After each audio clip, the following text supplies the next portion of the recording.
Hello and welcome to episode 76 of The Crate and Crowbar. It is the 20th of January 2015. My name is Chris Thurston and today I'm joined by Graham Smith. Hello. And Tom Francis. Hello. A normal hello and a strange hello. From now on, Graham is the voice that sounds like that. For the rest of the podcast. Hello, I'm Graham. Good. Actually, Graham couldn't make it, we're just impersonating him. Two people isn't enough for a podcast. It's actually an uncanny job you're doing there, Tom, of impersonating Graham.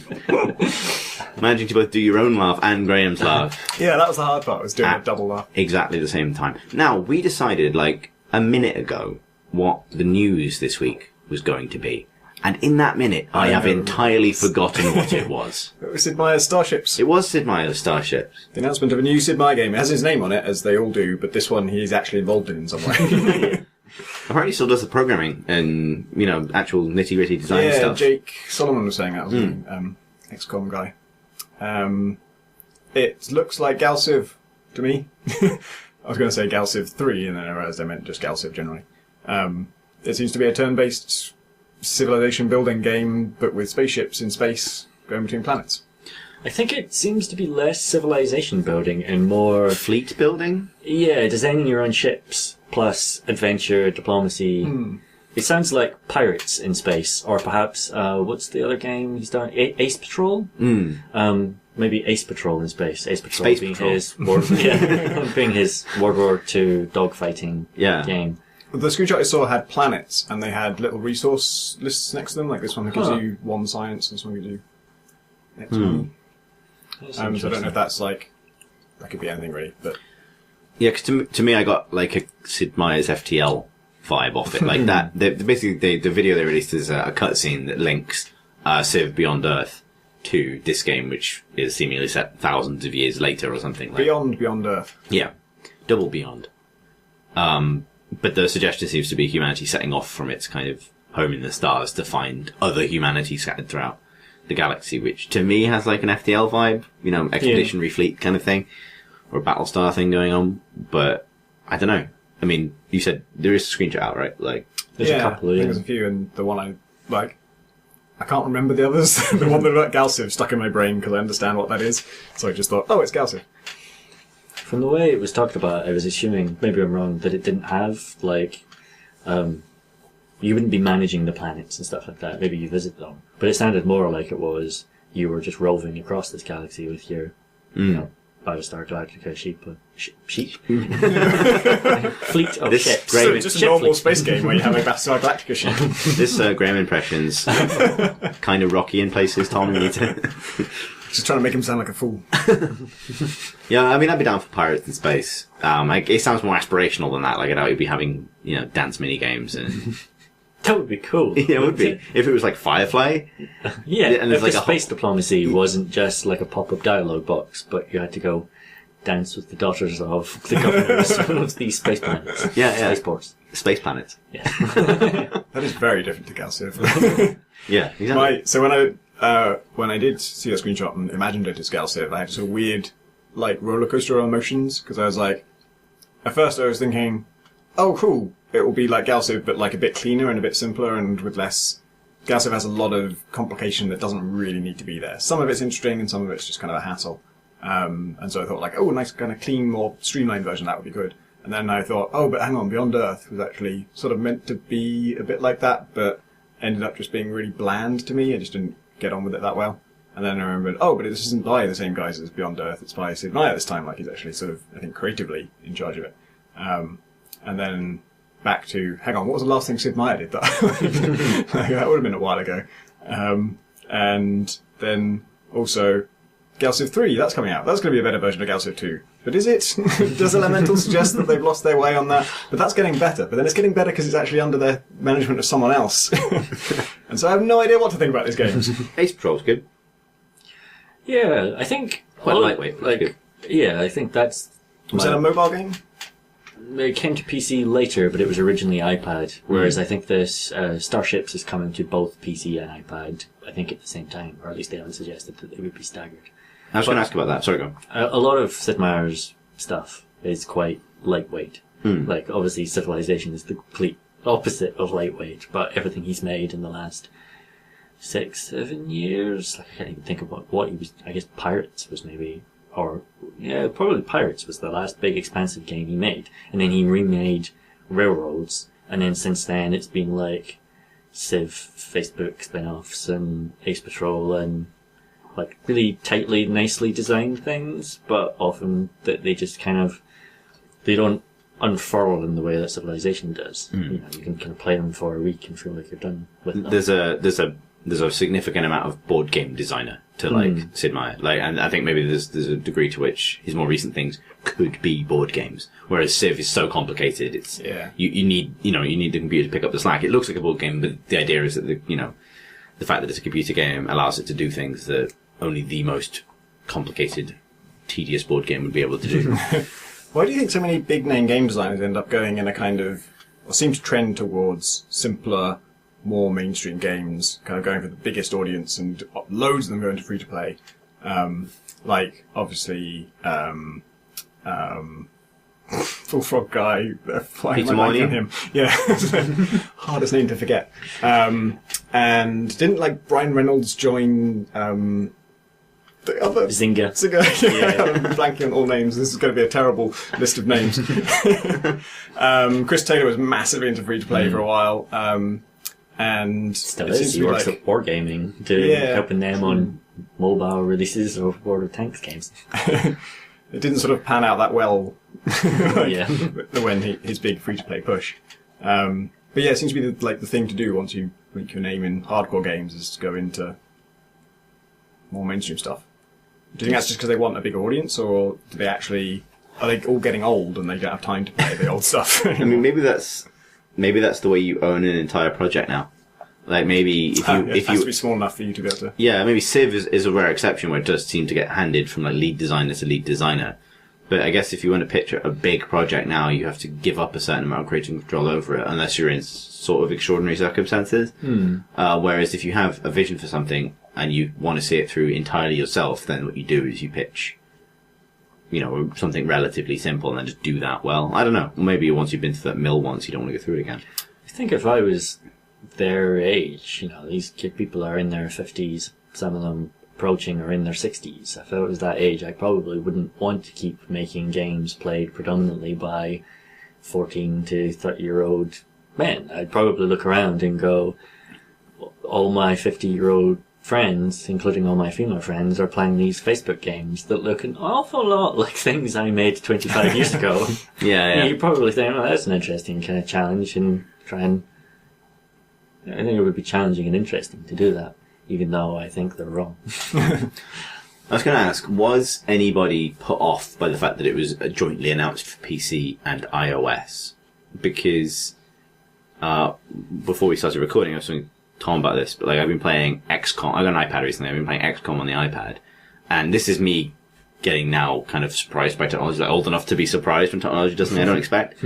But that's just a full version of XCOM Enemy Within. That is the PC game XCOM Enemy Within that I really like on a tablet, and there are advantages to having a touchscreen interface, and I basically consider it to be a mobile game now, because that's how I want to play XCOM. I mean, it doesn't look quite as nice, but it runs as well. And that is kind of shaking me out of this belief that to put something out on iOS at like a £5, £8 price point, that it in any way denotes the completeness of the experience or the amount of content you should expect or how much mechanical depth you should expect. Likewise, FTL made a transition really successfully. I think probably at this point Civ could, in its full form, make the transition, and I'd be surprised if it didn't. Like, not in a kind of Civilization Revolution kind of mini Civ form, but you could probably just put Civ on a mobile now. 100%. So, I was going to say that I think that I was interested to note that told me absolutely nothing about the content of the game, whereas I think once upon a time, something like Ace Patrol even, it would have at least suggested something about the scope of the thing. Yeah. But now it's just like, no, I really, for all I can tell, it could be a Civ scale experience. Yeah, for turn-based stuff, it doesn't worry me at all. I'm always surprised that they put things like XCOM on the iPhone as well as the iPad. iPad makes perfect sense. It's a screen that's has a lot of scope for precision, and you can click on small things on an iPad by touching them.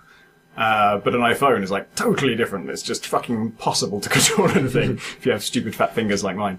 And so, yeah, like Frozen Synapse came out recently on iPad and iPhone, and it has crossplay between them and the PC. It's just so weird to think that thing I'm playing on my PC, like with a massive monitor and a mouse, that you could be playing at someone who's on an iPhone, trying to like on a train, trying to touch the right guy. I haven't played it, so I can't speak to whether it how it actually feels, but I can't imagine it working. Speaking of cross-platform multiplayer, you haven't really rekindled your affection for Hearthstone until you have beaten someone at Hearthstone while having a poo. I'm okay with that. Yeah, that's the true joy of the iOS version of Hearthstone. Like, that person doesn't know. There's no emote for that. You can't communicate it. I'm having a poo. Greetings. Magic. Tom, you had a space-based experience recently, I think. Did I? Space game? Space video game? Am I completely barking Yes. the wrong tree? No, thank God. The segue lives. Because we were talking about XCOM, my mind was all on Invisible Ink. But yeah, so I mentioned it before, and I didn't say anything about it last time. But I've been playing a game called The Outer Wilds, which is in development at the moment, but there's a free version you can get from their site. And it's not a very... So it's a weird name for what it is. And for ages, I was getting confused with that Badger Sim Shelter. I don't know, I just had in my head that it was something like that. It was about the wilds, I don't know, there's probably badgers in it. And then the only screenshots I'd seen were of like a sort of a village, quite crudely rendered, with like not particularly good lighting, and like a weird alien dude, looks a bit like a grey. And it didn't look terribly exciting from that. I guess I'd only seen the one screenshot, because I think the other screenshots show what it's actually about. But you start in this village, you're facing a sort of slightly weird-looking alien, and everything's a bit kind of lo-fi in not an entirely charming way. It's sort of like, looks like they were trying for something they didn't quite pull off with the art. But not like offensive or anything, but just doesn't sell it to you. And then you're standing you're at a campfire, and there's a big lift next to you, and they tell you to go and get the launch codes. You don't know what that is really. You can talk to the guy, but I don't know, starting with a conversation is a bad idea for me, because I start at 0% engagement, and so the opportunity to learn more and talk to some dude is not at all appealing to me. I'm just like, I don't care, what the fuck, shut up. And then he mentions that you get the launch codes from the observatory, and you go into like, I could see that there was a thing on a hill that was dome-shaped, so I figured that was the observatory and I should head there. And then on your way there, it takes you through a village, and there's people in the village, and it seems like you could probably stop and talk to them and investigate and like play it like a sort of adventure / RPG type game.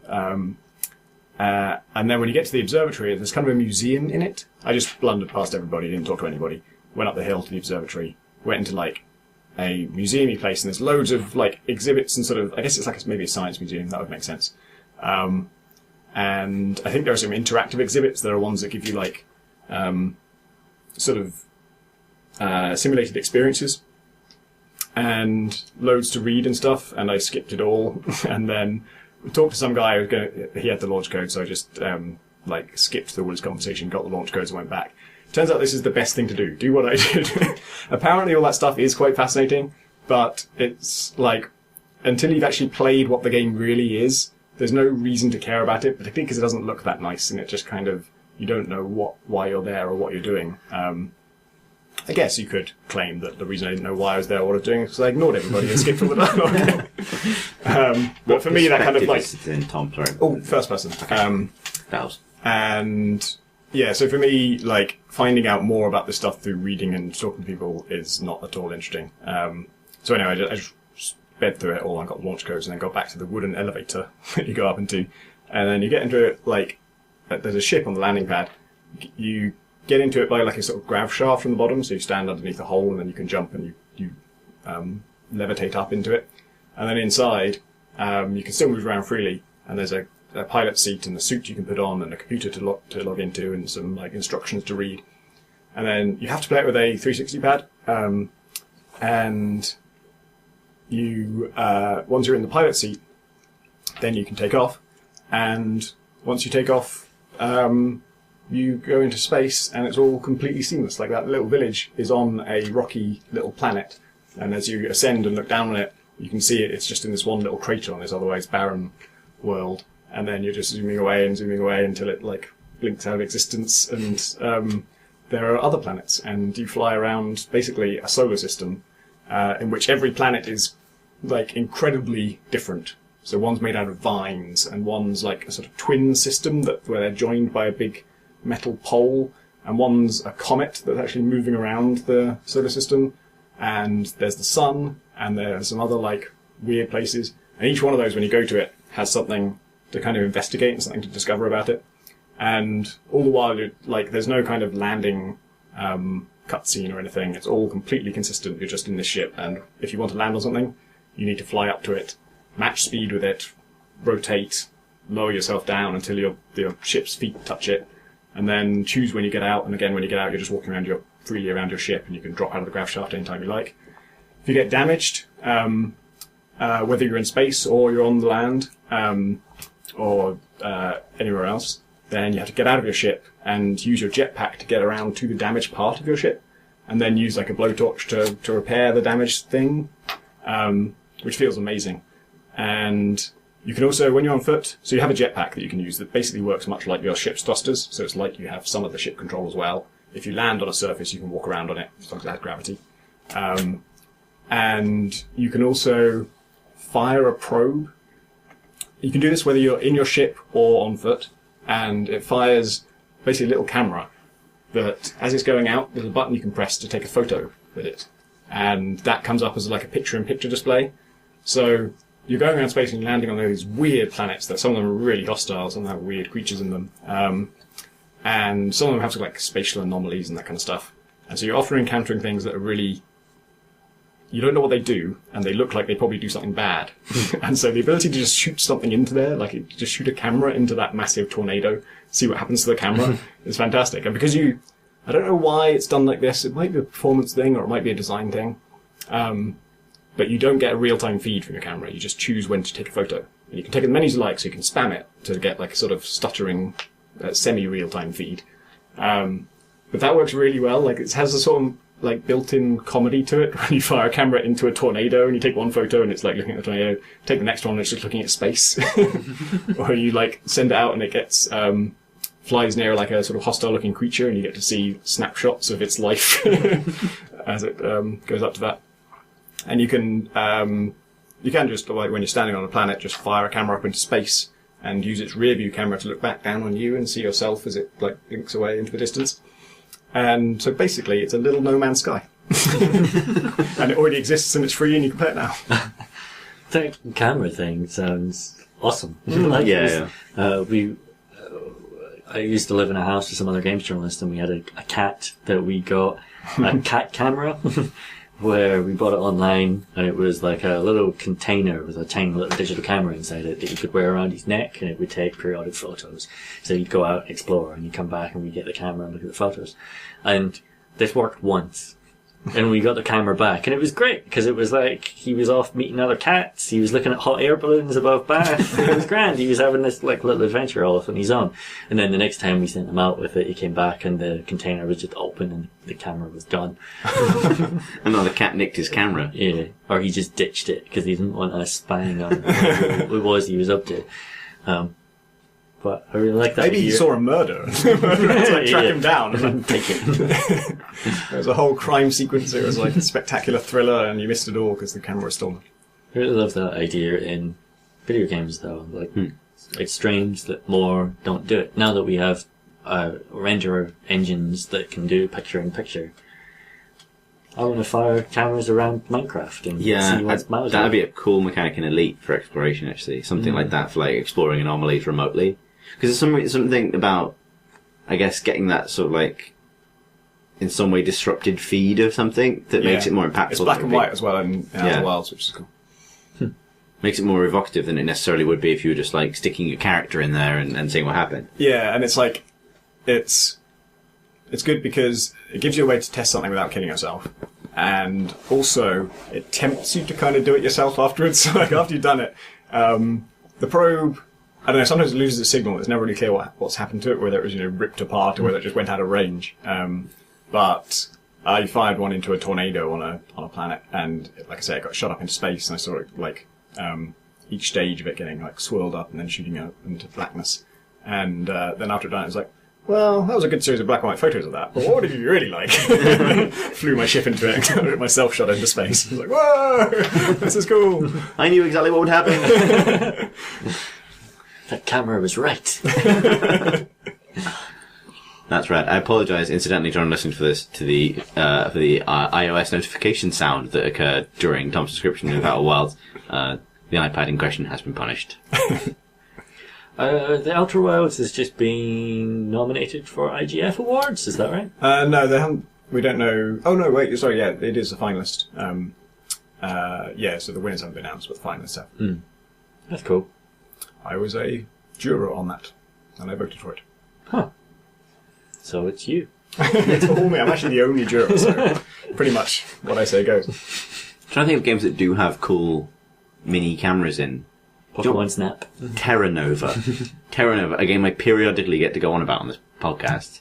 I have heard of Terra Nova. Terra Nova was a I think Sierra game.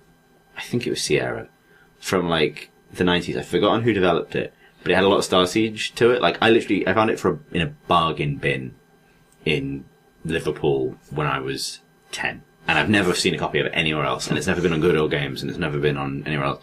But it was a game where you could build, like, they had a single player campaign, but it also had like a skirmish mode where you could create like an army of mechs and soldiers with jetpacks and stuff like that, and then you could play as any of them.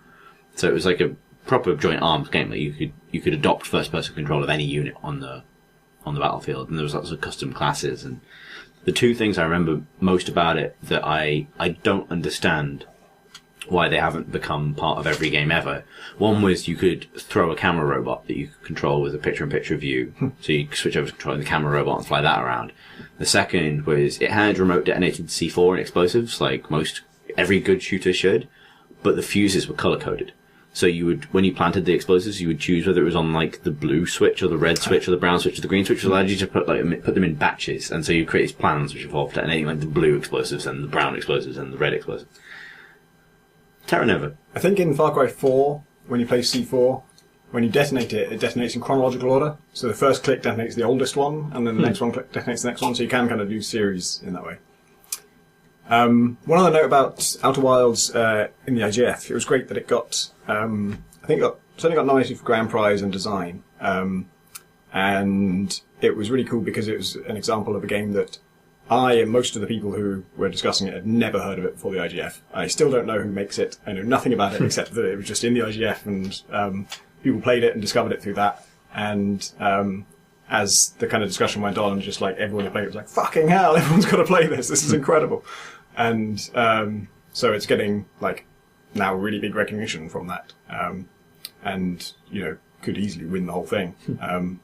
And so just like often it's bandied about that, you can't, everything's all like connected and you can't possibly get into the cliques without knowing everybody, and everyone has to already know what your game is before you even enter, because otherwise they won't play it and all that stuff.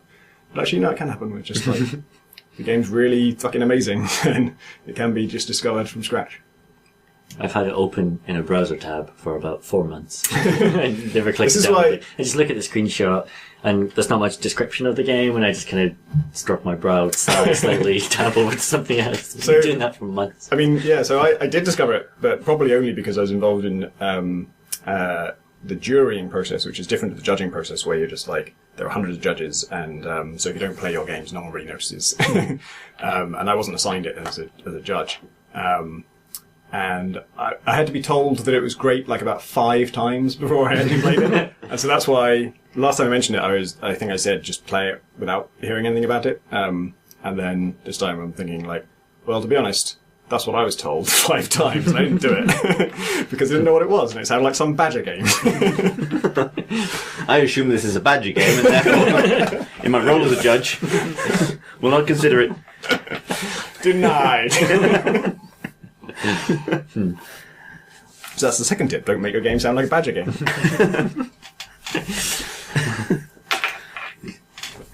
Graham, what have you played in January? Really nothing at all. Cool. But an hour of Football Manager, which I also played on an iPad. How was that? It was good. I mean, it wasn't... I was streaming it to the iPad. Oh. So it was technically on PC in my house. But I was sat on the couch watching Gilmore Girls. Living your best life. Yeah, sounds good. That's it. That's it. What have you been playing in January? So, I went away for a week, because that's why I wasn't on the podcast last week, to attend the Smite World Championships in Atlanta. And then when I got back, I played loads of Smite. And I also played loads of the beta for Heroes of the Storm. So people who occasionally write in to tell me to talk about MOBAs are in luck, because I'm going to try and talk about the championship first and foremost. But it was an interesting experience for that genre in a couple of ways, or for my experience of that genre, kind of being a pledged Dotaman that is now kind of on the verge of accepting a second game of that type. A MOBAman. Yeah, I don't like that word. What do you like? Wizard. Alright. Wizard. I like wizards. A wizard. Yeah. This is my favourite wizard. Yeah, it's my favourite wizard, Dota. My second favourite wizard is now Smite. Smite is the one that's by the tribes? Guys? Yeah, by the former Tribes developers. And through various circumstances, I ended up wearing a Tribes t-shirt on the first day of the event. And it was amazing the response that got. Because, I noticed this because I wrote it up extensively for PC Gamer in almost every comment thread. And even when I streamed some Smite the other day, you get people that kind of just descend on it to go like, I don't know what this is, but fuck these guys. Because of Tribes. And honestly, I thought Tribes Ascend was great. I don't think free-to-play was necessarily the right fit for it, but I don't think the right business model for Tribes Ascend really existed when Tribes Ascend came out. I think the right business model for Tribes Ascend is Counter-Strike Go. Like an £11 game with microtransactions and like community-supported tournaments, but that didn't exist then, so I can understand why they went in the direction they did. Nor do I think that, this is an aside in a way, but in hindsight, and I actually played Tribes this week, you still can play it. There are about 70 people still playing it in the world, but you can still get a game. In hindsight, I don't think any one company is responsible for ultimately killing Tribes. I think Tribes killed Tribes. Because literally about 70 people ever at a time have been really passionate about Tribes. And that's, I get I'm being hyperbolic, but like... It's a niche game. It's a niche game. But yeah. Why, when Tribes 2 came out, the development team dynamics were immediately closed down. Because it didn't sell that many copies. Yeah, and then Irrational did... Vengeance, which wasn't that successful. Like, it wasn't like, oh, this is the blockbuster Bioshock hit, and now Irrational, years later, are making Tribes Infinite. You know. It's like, and that's the thing, like, Tribes has never been commercially successful. I think the thing is, and it was interesting kind of, getting a sense of, the Smite World Championships is an event. Because I think if you know nothing about Smite, know nothing about high-res necessarily, the reason that event is interesting as a thing that exists is it's the third biggest prize pool in esports ever. It's $2.6 million. So only the third and fourth Dota Internationals have had bigger prize pools. And it's the largest debut. So that's bigger than like any StarCraft tournament? Bigger than any StarCraft tournament, wow. Bigger than any League of Legends tournament. Wow. And it was part community funded. And that's the thing that's kind of interesting about it is it marked this sort of middle way between what I've come to see as like the two extremes of like game as service management. Like we talk about games as services all the time, right? Like and most of the time it's in the sense that it's this sort of like evil that's approaching to swallow us all, or to like steal Sid Meier, or like to, you know, whatever it is, whatever context that's evoked in. It's normally we don't want services, we want simple products that we can own, which I respect completely. But there are two halves of that coin for me in terms of businesses. There's Valve on one side, who at least will purport to give the audience whatever they want, really. You know what I mean? It's all crowd-driven data. It's wisdom of crowds. It's sort of letting the game be steered by what people will spend money on and how they will behave. And that kind of thing, which leads to Dota's kind of extensive use of crowdfunding for its esports stuff, to like, you know, various experiments with how you get user-generated content into the game, all of that kind of thing, which has real problems. Like, real problems that I think eventually I think is the year where Valve really need to face down that line of thinking and treating it like a sandbox has turned TF2 into a product that nobody understands. That line of thinking has led to a very confused year for Dota, where no one really knows what to expect half the time, because it's really hard to communicate what you're working on if what you're working on is dictated by data that you don't have yet. And on the far end of that, on the flip side of that, you have Riot with League of Legends, who centralize control of everything. From paying pro players salaries, to maintain a stable pro scene, to the way they basically run their own community. They produce their own journalism about their own game. They do as much internally as they possibly can. And if they're ever reliant on an outside source, they will do what they can to kind of control that, to the point that they've now recently announced they're making deals with ISPs to control the network peer-to-peer, at the very basic level, the network functionality that allows you to access League of Legends. That's the granularity of control, right? That's the degree of service where you pay money to Riot for League of Legends, and it's down to the copper wire in the ground that you used to access the game. It's the Apple approach to making video games. They own that entire sort of system. And in the middle of this thing, you have Smite. So this is more about MOBAs as sort of representative of this kind of division in business, I guess. In the middle of that, you have Smite, which is a game by a large independent developer. They don't have a publisher, right? They're 150 people. But it's not massive. You're not talking about a corporation of Valve scale or a company of Riot's resources. I don't know how big Riot is now, but I know it's big. I think Riot's probably bigger than Valve. Yeah, I think so. But either way, Valve has Steam, so in terms of competition over resources, that's that has created a game which is distinctive for being a third-person take on the genre. It has a bunch of things going for it that I like, but is in other ways not necessarily that unusual a take, right? There could have been Uber with Monday Night Combat. It could have been... It's third person as in, it's over the shoulder? Yeah, it's over the shoulder, but with some interesting sort of tweaks and to what that means as a game that maybe I can talk about in more detail. But but they've also run this event themselves, which was part crowdfunded. So half the Valve model, the prize pool got where it was because of crowdfunding. Using a system not totally unlike the compendium that was used for Dota. But by the same token, they do a lot of internal stuff to help manage the community, particularly through Twitch and maintaining a lot of their own streams. And they produce all of the kind of content that gets released in the game themselves and set fairly clear schedules for when that happens. It's one of the only game developers I've ever spoken to who almost operate on a magazine life cycle, which is the deadline that I understand, which is every month you have to finish a thing. And it was actually a much more positive engagement with a community than I've had in any kind of fan event of that kind recently, because it struck this really good balance between being an event that the developer was putting on, but also an event that the developer had explicitly asked A, the community for help with, and B, was also sort of putting on for the community to a degree. And because the esports scene is itself very young, and it's in that period where a scene is just growing and the resources are just coming into it, where it tends to be the best for team narratives and stuff. People have a stronger sense of who they are, the kind of soup of players that eventually happens, and the Dota scene hasn't happened yet, if it will. And because of that, it was it sort of, I don't know, demonstrated to me that the polarizing extremes of Riot and Valve can be kind of negotiated in a way that kind of creates something better. I had way more fun than I did at TI4, the Fourth Dota International, because it was just a better managed event. TI4 was bigger. It was in a stadium. It was, it was the demands of the audience were bigger, and the demands on Valve were bigger, but at the same time, this felt like a more personable, negotiation of all the competing factors that dictate whether or not a company can pull off something like that. So the needs of the community versus the needs to kind of control the message about the game, what players need to get the best performances out of them versus what audiences want in terms of entertainment.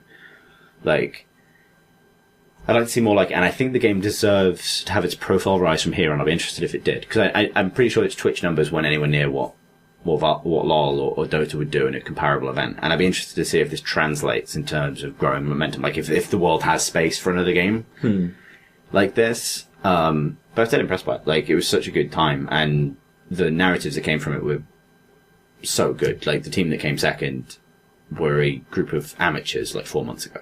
And they just qualified through every possible qualifier you could get to the point where they were competing for their share of $2.6 million, which is nuts. Like, that's the kind of fairy tale you want esports to generate at this stage, and almost all the elder scenes have stopped doing. And yeah, and it's in a really good place. What is it like mechanically compared to Dota? Is it like as complex? It's not as complex.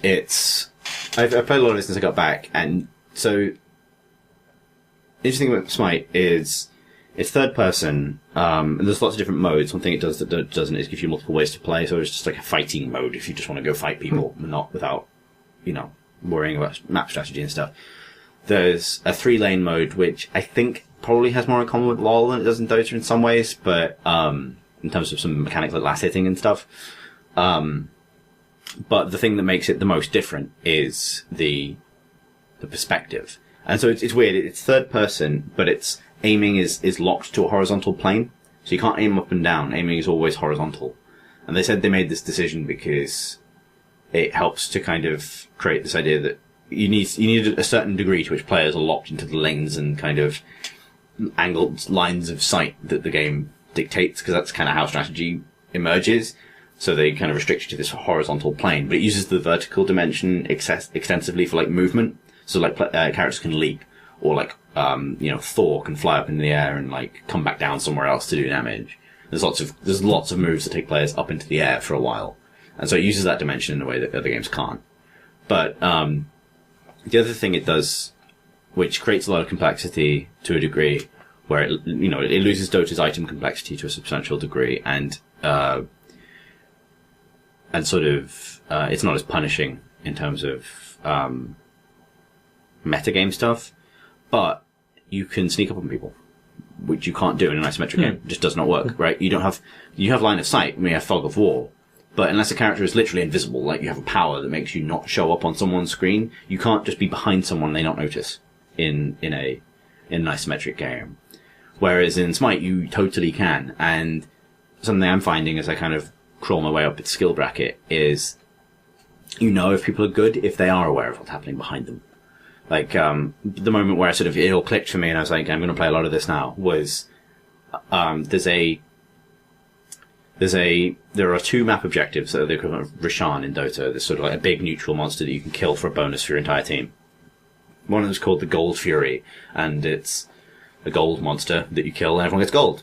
And that's less powerful. The other is called the Fire Giant. If you kill the Fire Giant, then every member of your team gets a buff that increases the damage they do to buildings and allows them to regenerate their health pretty quickly, and mana. So the idea is if you take the Fire Giant and you go siege, you start, barreling down towers and stuff. It's a big deal to get the Fire Giant.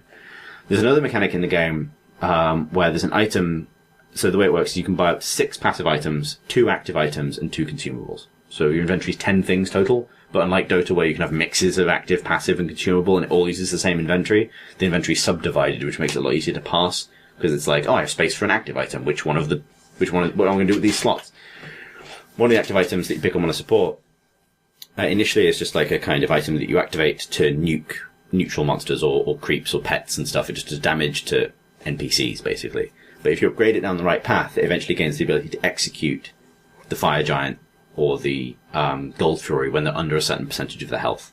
So if they get to below 20% health, I think it is, or 15% health, the health bar turns gold and you can just eliminate them straight away without having to do the remaining damage. And my favourite moment in Smite so far, and this is something that just couldn't really happen in Dota, or the equivalent would be very different, was losing a game. It's close, but we're on the back foot. Suspecting that the enemy have gone to kill the Fire Giant, peeking my head around the corner and seeing that, yes, they're all there in the Fire Giant pit fighting the Fire Giant, but they've all got their back to me because they're fighting into the pit. And so I just walked up behind them and stood there, and they didn't see me. And I'm just sort of standing there, not fighting them, not making myself known, but I just wait until the Fire Giant health bar goes below 15%, and then I just run in, execute the Fire Giant, and run away again with the buff. having basically just, like, done a stealth playthrough of Smite. And that's something that you can steal Roshan in Dota, but it's a very different thing. It's not literally like, it takes advantage of, like, game mechanics, like spells and stuff. It takes, kind of fairly hard rules as opposed to the kind of fluidity of just those guys were facing the wrong way and they paid for it, and we won that game. And that was pretty much the play that won the game. And that was a great feeling, like, to be in the kind of post-game chat and people are like, that's steal though. The other thing about it that I'm really enjoying is it's really friendly on the whole. Like, I suspect it'll get worse as I get better, because friendliness is on, like, a curve, right? Famously, like, new players are really friendly, really experienced players are really friendly. People who think they're good are dickheads, is the general rule for every competitive thing. But, you get assholes occasionally, but for the most part, people are nice. And I think one of the ways it does this is, I don't think you can chat to the enemy team during a game, but you can afterwards. So, like, after the victory screen has happened, everyone gets kind of booted to the lobby, and then you can do all chat, and normally people in that are like, hey, good job. Or, and infrequently, like, good job stealing our fucking fire giant. yeah, asshole. This guy on my team's a fucking idiot. We've been shouting at him all game. Why don't you shout at him now? But that stuff has been mega positive. And also, actually, weirdly, I've had more games translate into friend requests from strangers than I think I've had in the history of playing Dota. And maybe we played 20 hours of Smite, so that's almost a 2,000 hour difference. And I've had more games turn around from almost sure losses. Like actual tilting a game around by force of will. Is it still the same thing where there's like a base you have to destroy? Yeah, you can't like destroy it until a certain number of towers are down. So there's a base with towers. Any building behind a tower is invulnerable to the tower outside. So you have to kill the towers in order, but you can go down one lane ultimately to the objective. The one thing it does is that the equivalent of the Ancient is the Titan, and it is just this big giant guy with swords in the base, and it can fight. Right. So, like, soloing the Titan isn't really possible, but the Titan gets weaker the more outer buildings are standing. So if you want to do it safe, you take out everything, because that gets weaker the more than you take out. Yeah. So, but if you only take out one lane of towers and the Phoenix, which is the barracks equivalent, then you have to deal with the strongest possible Titan. So it's, What's the fiction here? Because all the characters are gods. Yeah, gods from mythology. But and then you fight a Titan in the end. Yeah. Okay. Like That's a bigger god. The fiction's as vague as any other game of this type, right? Like, they do some neat things, like there are 5 modes, and each mode is based on a different pantheon because it has like 7 different pantheons of gods in it. Cool. So like the arena mode is Norse, but the more Dota-like mode is ancient Greek, that kind of thing. And that affects how the minions look and how the towers look and all the rest of it. So there's neat stuff like that, but like in terms of a reason why you're doing any of this, like it's not the game you play if you want a reason why you're doing anything. You're doing it because you want to kill the other guy's stuff. Like, that's why you play it. But yeah, like, it's made me think again about some stuff I take for granted in Dota. It made me appreciate how much harder Dota is than these games, generally. Like, I kind of get now why people play LoL.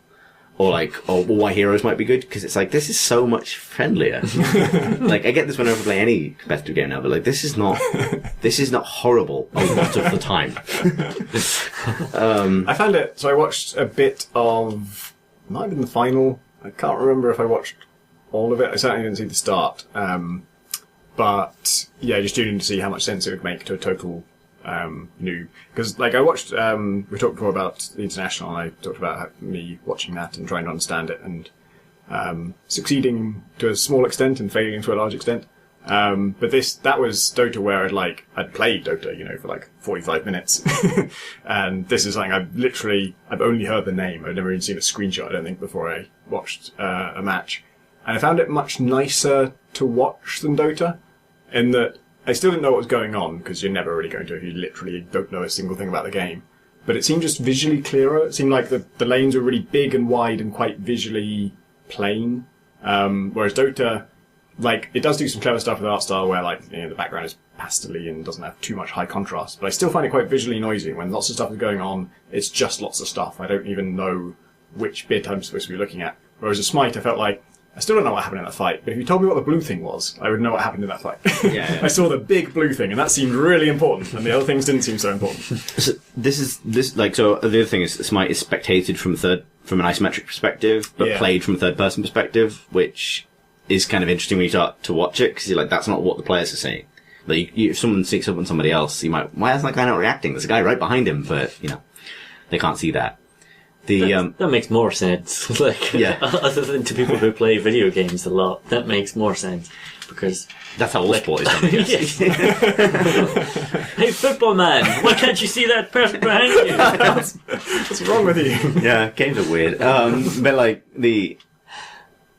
but so this is, and like, I don't know how interested people are in like the tiny details of MOBA design that I've started to think about. But so Smite's map is quite small, and the characters are quite big, and they occupy like, it doesn't take long to get from A to B at all. Like, the game has a teleport back to base system, but it doesn't need a Dota style, you know, pay to teleport to buildings system, because the map isn't big enough to justify that. You can do that, like, it's just like, but it's like an investment you make for the kind of clutch convenience that will win a game. That's why you have to spend money for it.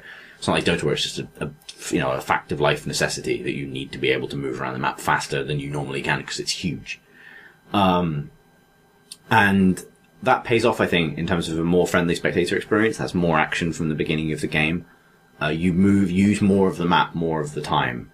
The highest level of play, I think, something they're going to have to address, and there's a big update coming to the game fairly soon that will change the map and other things, is that at the very highest level of play, it's quite hard for people to come back from a disadvantage, and one of the reasons for that is that really good teams control the map quickly, and with 5 people you can control a relatively small map to a substantial degree, whereas on Dota map there's always space somewhere.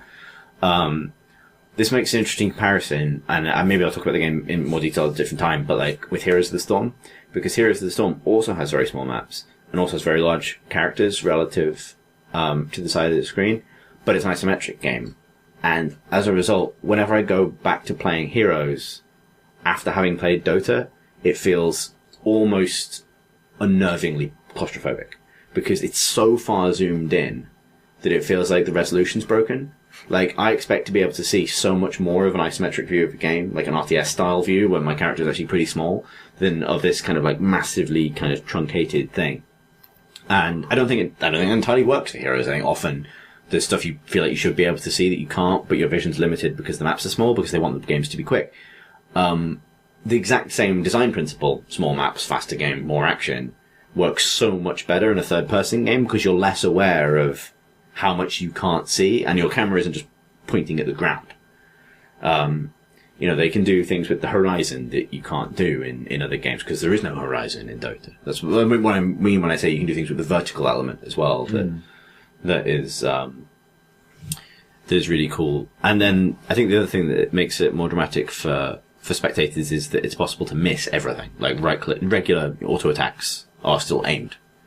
So if someone is like running away on 10 health and the next hit's going to kill them, and they're fleeing from a powerful ranged character that's chasing them down with a bow or something, it's still possible for that ranged character to miss all of those shots if the guy is weaving and duking about successfully. It's not a shooter, but it's got a little bit of that DNA in it.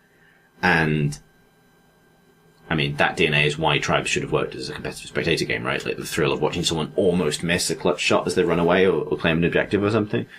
And that, I think, works really, really well for a game of that type, because MOBAs thrive off that degree of chance. Like the feeling the way you feel when you get away with something.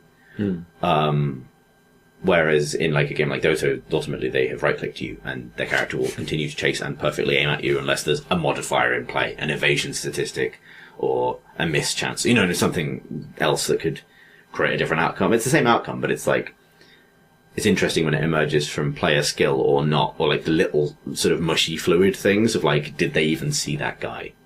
Which is really different, a really different set of things to consider than, it uses part of your brain that's good at shooters, which is a cool thing to have in that genre. You mentioned wondering whether there was enough space in the world for that game, but I imagine there are some esports players looking at that $2.6 million picture right now and thinking, That'll make some space. I'll play that game, and presumably the more that happens, the more the audience will switch over with it. Yeah, it's really interesting to see what happens next. Like, one of the things I really enjoyed about the event is that, because it's still a relatively small scene, it's still possible to get access to players and to commentators and sort of get input. Like, I have a suspicion that esports scenes, sort of, freeze after their first really big event to a degree. Like, talent will always break through, both in terms of players and, casters, commentators, analysts and stuff, but scenes tend to stratify really quickly. And something as old as Dota, the people casting Dota are the same people who've been casting Dota 1. There's a kind of real, there's a substantial lack of fluidity relative to the size of the thing, right? If you think about the millions and millions of people who watch and play it versus the number of people who move up to graduate to the top level of that, it's really rare. Smite's still at this stage, I think, where there's a degree of fluidity. It's probably going to start to stabilize. And what's going to be really interesting to see is to see if it goes through what other scenes go through with regards to, like, organizational drama, problems with other tournaments, that kind of thing. Because so far, Smite's entire esports scene has been run by its developers. To the degree that they're like Riot. They've kind of made sure it's all sort of worked and been fair and no one's been screwed out of prize winnings yet, or that kind of thing. And what I'm really interested in seeing, given that I've been impressed by their, like, middle ground approach, whether or not that middle ground approach helps it get through, like, the next stage, which is, like, the road to the second big event, when, as you say, loads of players come in and the audience grows and expectations change. Whether it gives it a better shot of surviving that in better shape than, like, Dota did in the last year, where sort of organizational drama is everywhere and it's been seized upon as a thing that will make money both by teams and by tournament organizers. And, I find esports in really fascinating in that particular regard because there's such an unsolved problem. No one's really figured out how to make it sustainable yet. And, it was, sorry, go on. Surely there's models just in regular sport. I mean, the number of people playing football versus the number of people who end up playing the Premier League is tiny, but they have youth academies and many tiers of lower league teams, and they have grassroots football and all this sort of stuff that's designed to give people a ladder to climb in and create engagement at multiple different skill levels and that kind of thing. I ended up talking to Stuart Chisholm, who's the president of Hi-Res, about exactly that, because I think it's a really interesting problem. Because traditional sport, if you're really good at a traditional sport, then you are probably screwed by geography, first and foremost, right? Like, the thing that will fuck you is circumstance, right? There are probably more amazing football players than there are ever going to be spaces on football teams. Some of those people will shine in their pub team. Some of them will never shine at all because they don't know they're amazing football players because they're born in a country that doesn't play football, right? You know what I mean? Whatever combination of, like, mental acuity and physical talent it is that creates that. It's a lottery based on where you're born, circumstances in which you grow up, whether or not you get scouted, all of those things. The economy of the country you live in and stuff like that. Because why England sucks at football at the national level is because we don't invest money in it. And it's why Britain did so well at the recent Olympics is because we were hosting it, and so the government poured shitloads of money into a bunch of sports that it normally wouldn't pay attention to. And then as soon as the Olympics were over, cut funding to all of them. And so all these gold and silver medalists were immediately told, well, you don't have funding anymore. And so that's the end of your career. Thank you. Thank you for not embarrassing us. Like, but that's a policy problem, whereas what I'm getting at is, like, the real world has physical issues with being fair in its provision of resources and equipment and facilities and stuff. The thing that's distinct about games, and the thing that's completely unique to esports, is that if you watch the game as a sport, you can then go and play it and experience a one-to-one match for what the people on the screen are doing. Right? If you like football, you can't then go and run around a professional football stadium with professional boots on and professional gear, directly comparing your own lack of ability to the ability of the people you watch on TV. You can do exactly that with the game, because there shouldn't be any material difference between the experiences, which means that the potential talent pool is vast. But what I think ends up happening is, I think the Riot model of playing pros basically resurrects it basically simulates geographical and circumstantial problems within a structure. The Valve problem of relying on the free market to essentially shake itself out, again, resurrects circumstantial problems, because there's no official channel for people to kind of play through. There's no way to play through the game client into the pro scene and out the other side. Smite doesn't have that either yet, but they just kind of had it happen by accident, where an amateur team, Titan, went from literally the Challenger Cup, the anyone can play bracket, all the way through to the grand final stage. That doesn't happen. But what I was arguing is if you want this to happen again, you have to be the first company to fix that issue of like not accidentally resurrecting the barriers that drop down in front of people. If you're a really talented Smite player, but you're from a country where there aren't a lot of other Smite players necessarily, so it would be hard for you to find a team that's as good as you are within a kind of reasonable ping, and therefore, or no esports organizations that are likely to help you out, or for whatever other reason, then you face a really uphill struggle just to kind of like get onto the competitive circuit at all. Admittedly lower than you would be if you were a football player from a town where no one gives a shit about football. But with a decent kind of like, there are ways, I think, to kind of like just have a really open funnel and just pour everyone who plays the game into the funnel and just to shake out the best people and then channel those people directly into a position where they can at least be seen playing. Because that's the thing about these games, is like the audience for them is the same people who play them, which isn't the true of traditional sport at all. So you can kind of recycle the audience into itself in perpetuity. And that, I think, is what esports just haven't done right yet. And like, the final thing I want to say about it, because that whole line of thinking has changed the way I think of games as service. To like loop it back to like what I was thinking about, talking about at the beginning. It's like, when you talk about games as service, you normally think about the service usually being rendered to the developer. Like, in addition to getting a game from them, you are giving them something in perpetuity, right? Like you agree to be a boon to them as a number on a subscription roster in order to receive X amount of video game per month or whatever it is. If it's an MMO or a free to play thing that you stick coins into the slot. I don't think sports can work that way. Like, I think sports need to be to a substantial degree owned by the people who play them. You are allowed to pick up a ball, go and put some shirts down in the park, and play football without being accused of game piracy, which is crucial. And the way that manifests in games is slightly different. I think Dota gets it right because you don't have to pay for any of the things that make the game competitive. You can play the full competitive version of the game for free. I think Smite gets it right because, unlike a lot of free-to-play games like Tribes Ascend, actually, it offers a one-off fee that gets you everything. And that's going to be true forever. So it's like 30 quid, I think. But that gets you every character in the game and every future character in the game. So it's the I just want to buy this button. It's almost like the opt-out of the free-to-play model. Yeah. Which Heroes desperately lacks. It's my biggest criticism of that game, which LoL lacks.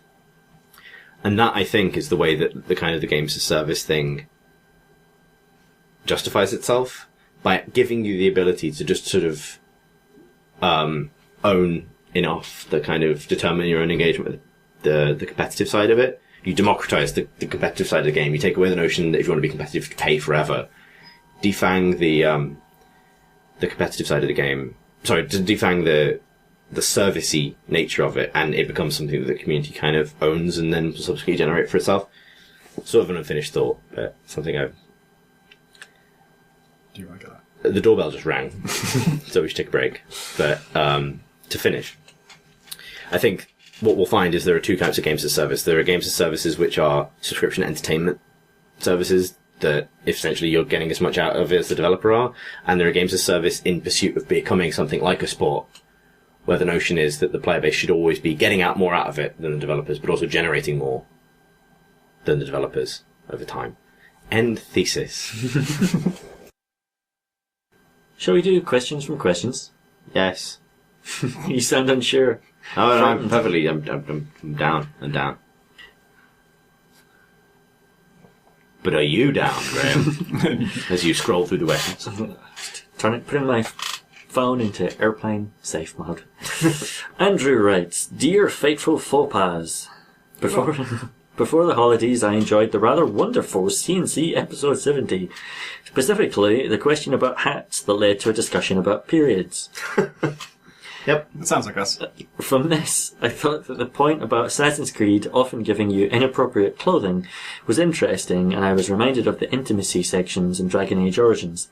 This was always ridiculous, since you could be flirting with someone while still wearing plate armour and possibly being covered in gore. But particularly because of a bug in my game where the player character didn't remove their armour while doing the deed. This led to a frankly quite unerotic scene, topped off by the sex cutscene not being classed as a conversation. So not only was I still wearing full plate armour, my character also chose that moment to put their helmet back on.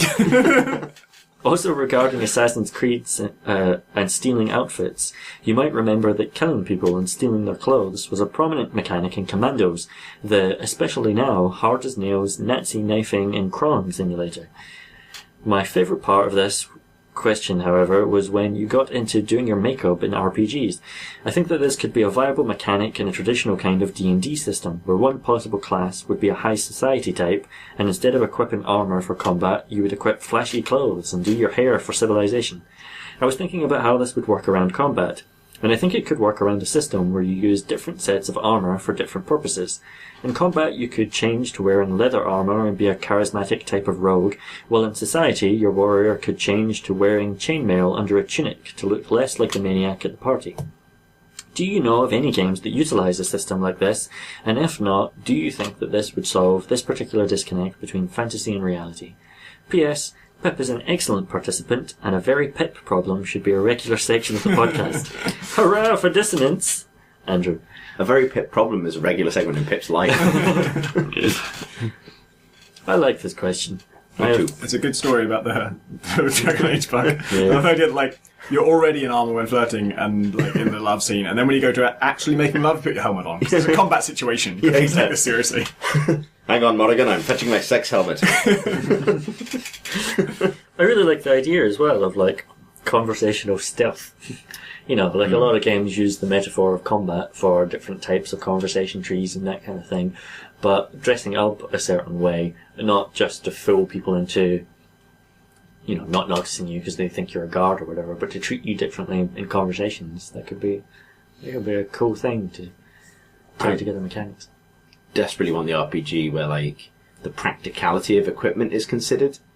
Like, I think I might have spoken about this on the podcast before, or maybe just in a pub. But, like, I think something that really bothers me about RPGs, outside of, like, the Diablo, the purpose of this game is to find loot thing, is that the concept of loot moves in the opposite direction to how the narrative of a fantasy story should normally move, where, you know, normally it's the beginning of the story where the hero finds the famous sword that they then hold on to for the rest of the story, that Sting in the Hobbit, or, you know, whatever it is, right?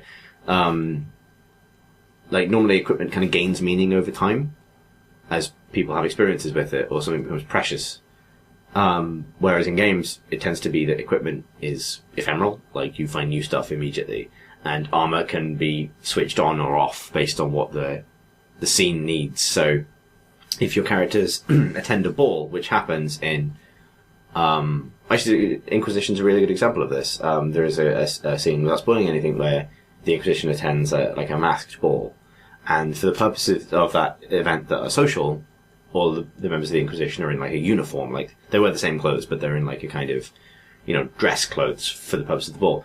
When you transition into the combat areas within that mission, your armor kind of springs onto your characters' bodies in certain seconds. Like, yeah, it, like, takes you to your inventory, and then you got to, like, manually equip all your guys, and then, like, tell them, oh yeah, you should use your weapon. You should use your armour. I'm going to use my armour. I'm going to use my weapon. And you should use your... like, fucking hell. Something about that for me sort of spoils the illusion a little bit. Like, what I want in that section is for the challenge to be added, you didn't come here with armour, maybe you could sneak your weapons in. Like, you know what I mean? Something like that kind of solves the problem.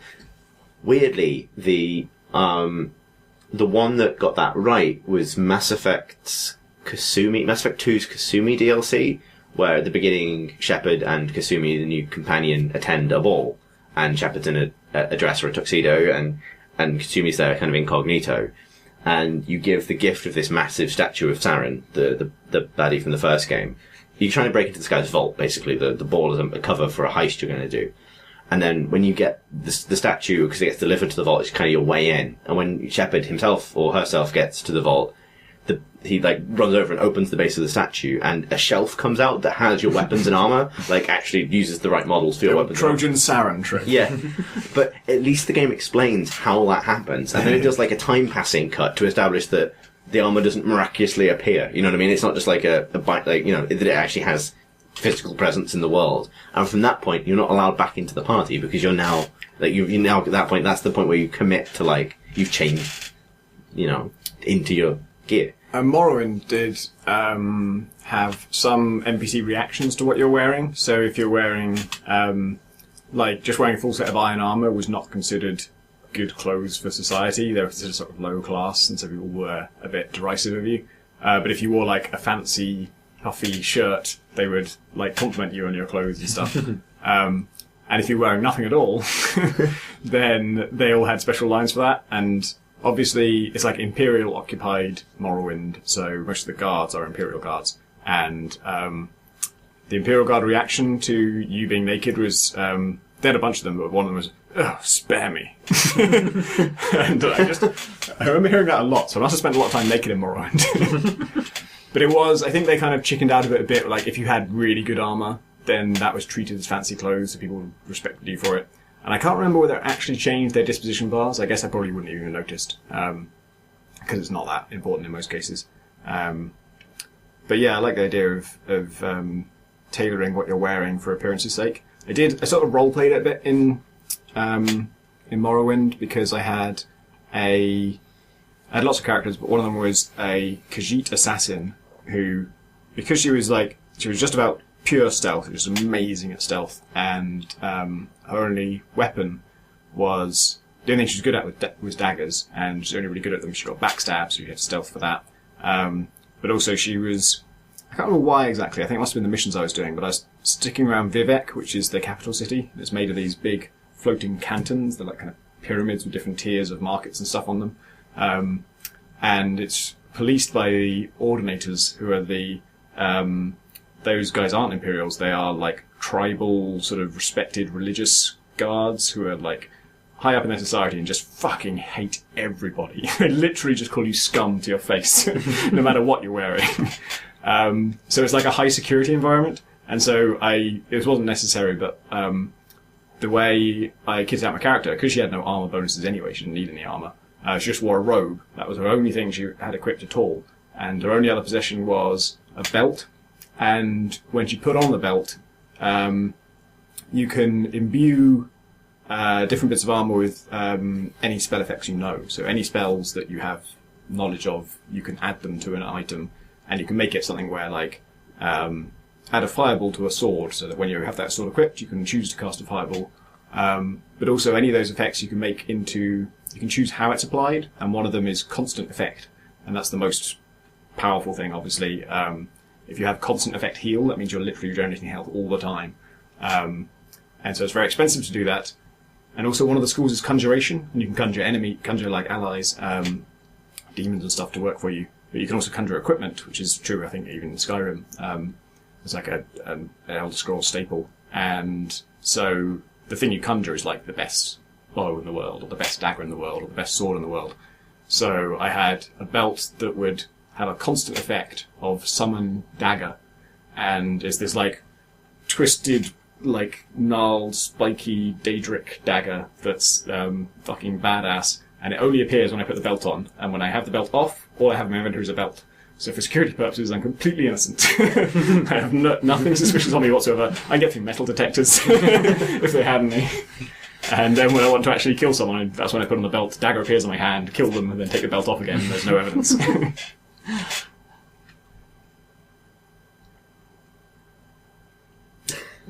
Completely forgotten what I was going to say. That's awesome. I think, yeah, the Morrowind is a really good example of a game that not only engaged with me. I think it's having characters respond to what you're wearing was cosmetic to a degree, like in terms of how seriously it affected actual playing of the game, but also made equipment mean more than just always wear the best stuff, or collect this gear and then discard it for the next set of gear. Like, the other thing it did brilliantly that I really dislike in a lot of RPGs is that it didn't have any level restrictions on any gear. So anything that you found, you could just wear. And it did have some leveled enemies and stuff, and I think they were, like, if you opened a chest in the wild, you could probably have some leveled rewards, like, appropriate to your level. But a lot of the world was pre-built and fixed, and so there's a plantation, I think it was the Drennin plantation. The Dark Elves are just a bunch of bastards, really, and they have plantations where they employ, like, Khajiit and Argonians as slaves, essentially. And so those guys are rich. And in the Drennin plantation, it's got a bunch of their family just walking around the house all the time. But on their shelf, it's just like a full set of the best armour in the game. And it's worth, I didn't count out the armour because I was a thief. I think this was the same character. But the armour was worth like 868,000 gold. And I was like, if I can just pick that up, if I can just find 1 second when they're not looking, or when I have enough stealth that it doesn't matter that they're looking, and then I can just take that and I can sell it, and I'm just set for life. And I think I pulled it off in the end, just through like using chameleon spells and stuff. But then of course you have the old Elves got a problem, no one has that much money, so it's like you can never quite shift. It's the goods that are too hot to shift because no one can actually afford them. It feels like this is stuff that pen and paper does much better than actual games do. Like, we could play anytime a game takes away our regular powers and puts us in a situation where we really wish we had the powers you didn't just take away from us. And that's maybe what it would feel like if you had to put on a fancy tux to go to a party, but then a fight broke out and your first objective was go get your equipment back. That's turned up in a bunch of games and just been tedious. But if you were just role-playing that's a really interesting situation to be in. Like, I mean, we have a question subsequently, which I know was asked in a previous episode about stuff like this, but it is something that's come up where, with pen and paper, I feel the need to help explain how stuff is happening with regards to your equipment in a way that games don't bother doing. A really simple example would be, you're entering a village, and I would like you to be able to remain relatively incognito for a while. So, as GM, I just provide you with, cloaks and gear sufficient to hide whatever weapons you might be carrying, if any. Which is just, like, it's shorthand for, this is how you're doing this. So, rather than just have it be totally ignored, because like, the game thing would be, you just walk in, and you've got a huge claymore on your back, but no one gives a shit, because that doesn't really count as a thing in the world that people care about, right? Like, the NPCs aren't programmed to think anything of the fact that you've got a weapon on your back, and the game sort of treats that as like, oh, that's just what your character looks like. No one else. People see them like you see them. It's just a cipher, right? And which games, I think that's what I want from RPG every day. I want that extra step, because it feels so rewarding when games do that. And it's not necessarily just lampshading stuff. It's acknowledging the physical reality that the characters occupy. You know what I mean? Like, you want to have to solve the combat challenge where you don't just want to do the puzzle where you walk to the chest to get your gear back. You want to get in a situation where you want to get your gear back, but you wear plate armor, and plate armor takes several minutes to put on, so you don't have time. Or, like, you need help to get it on. Because that's how plate mail actually works, right? Like, people have squires for that reason, because they strap themselves into their armor. This should be a part of the Game of Thrones game. It totally should be. It totally should be. Your squire has just been, like, assassinated, and you can't get your plate mail on in time. So what do? You know what I mean? Like that, like, it sounds so pedantic, but in a way that's kind of way more interesting than like, oh, I'll just right click onto my inventory. Put it on the floor and fall backwards. Try and pull the straps back up. Lolling around on the ground, trying to get himself into a plate mail. Like, and then realise it's too heavy for you to get up once you're on your back. This would also be like a great co-op type of But yeah, like, oh man, I want the opportunity to just that granularity. Like, in the you're at a ball and a fight breaks out thing, you suddenly have this scenario where if you've managed to have a dagger on your person, that's a big deal. Because, the reason people use hammers and stuff traditionally in combat is because it's really good against plate. But obviously that'd be the hardest stuff to sneak into a ball. So you should be asked to make that strategic decision. Like, what weapons do you want to sneak in with you? And they should all be bladed, because the chances are that anyone who's going to attack you will be dressed the same as you are. Like, shit like that. That'd be so cool. Does Dragon Age or Mass Effect ever do the thing of, like, you've just had a long conversation with a character and you're going to bed with them, and then a combat sequence breaks out, then and there? Or is it always partitioned into, no, this is the sexy times and the fighting times will happen later? Sex almost always happens in the camp or on Normandy or like wherever the kind of safe area is. There is one instance in Mass Effect 2 where you can die during sex, but it is the sex that kills you. And the best thing about it is it goes straight to the regular "you died" screen, like as if you'd just been hit by like a gun or whatever, for various space alien sexy time reasons. All right. No, I can't think of an example where I think There's actually- like the romance scenes are kind of a optional thing that you could be doing with any one of like 7 different characters. So I guess they wouldn't have like a major, and that's when the Harvesters invaded or whatever, because it would be different. But it would be interesting to just, like, games do a very good job of establishing rules and structure and then repeating on that, but I always like when they then surprise you by suddenly breaking the rule that you thought they'd established. Like, you get a lot of games, first-person shooters in the 90s that would have hub worlds, and then you would suddenly get a hub world that an enemy would be in the hub, and you would be like, yeah, but I can't get hurt here. This isn't a place where I get hurt, and then the thing would attack you, and it would be like something in your brain pops at that point as you suddenly get unreasonably overwhelmed by like, oh, I never knew. Yeah. That kind of thing. The Walking Dead did that when it kind of turns a dialogue into an action sequence. I actually did think of an example from a BioWare game. It's not quite the same thing, but at least of it acknowledging like the reality. Because what we're talking about is like the reality of your inventory. It's the same problem Having as it like be like having integrity to it. Like it's what I always like about as well. The really shitty Alone in the Dark game from like 2009. I was going to mention that. There's stuff in my coat. Yeah, look, that's my thing. That's where I keep it. Like it's the complete opposite of Guybrush putting a dog down his pants. yeah, exactly. I mean, because that you either make a joke out of it or you explain how am I carrying this stuff.